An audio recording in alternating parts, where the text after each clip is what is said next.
Hello, ma'am. Yes po, si Berto po ito. Papunta na po ako, dadalhin ko na po yung milk tea nyo. Okay, okay, on the way na po ako, ma'am. Okay.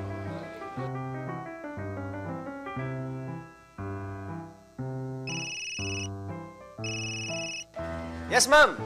Opo, lipat bahay po ito. Sige po, anong oras po kayo maglilipat? Okay, ma'am, on the way na po ako. Bye-bye.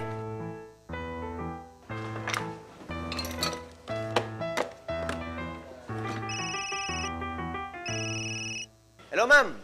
Yes po, dala ko na yung grocery. Bye-bye po.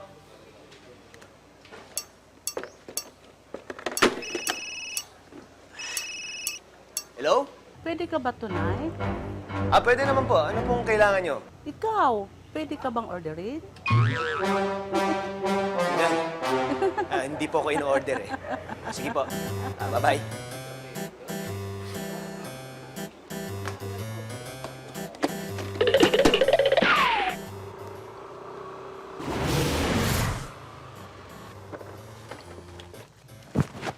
Magandang araw po, ma'am. Pwede na po ba ang pumasok? Ha? Bakit ka papasok? Ako ho yung lipat bahay. Di pa po, maglilipat po kayo ng bahay. Ilalabas ko na po yung gamit. Ikaw naman, hindi ako maglilipat. Milk tea yung order ko sa'yo. Opo, sandali lang po. Ito na po, ma'am. Sandali lang po sa sukli, ha. Ito ba? Sige po. Hello, ma'am. Hello, asa na ba yung grocery ko? Kaya na pa ako nag-iintay dito Opo, ma'am. On the way na po. Sorry po. Ito na po. Papunta na po ako dyan. Okay po. Sige po.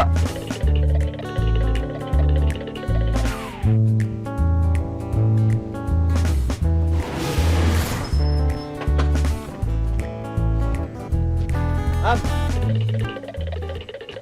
Sorry po. Marami po palang ginagawang kalsada dito. Ito na po yung groceries niyo. Groceries? Bakit libre ba yan sa lipat bahay? Naku, ma'am. Sorry po, ha. Teka lang.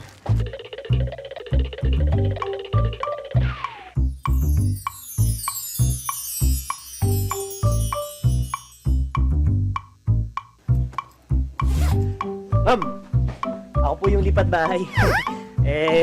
Okay lang po ba na i-drop ko po muna yung groceries? Tapos babalik po ako dito para sakto. Nandito na po yung inarkilan nating truck para po sa mga gamit niyo. Sige po, ma'am. Hello, ma'am. Hoy, ano ba? Kaya na pa ako nag-iintay dito. Asa na yung grocery ko? Ito na po. On the way na, ma'am. Malapit na po ako. Sariwa pa po yung petsa niyo tsaka yung kangkong. Nandito na. Okay.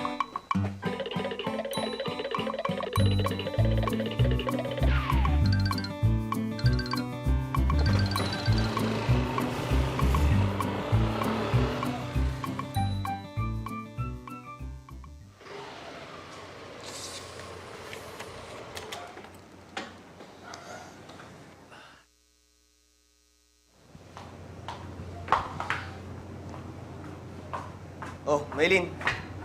Saan ka na naman pupunta? Gabi na. Diyan lang, kuya. Sa kanto. May bibili na ako. Pumasok ko na sa loob. Ano ba bibilin mo ako na bibili niyan? Ikaw bibili. Sige, sabihin ko sa'yo, may dalaw ako ngayon. Ikaw pa rin bibili? Sino yan? Kuya! Period ba? Pati ba naman yun? Ikaw pa rin yung bahala. Lahat na lang pinapakailaman mo. Ay, naku!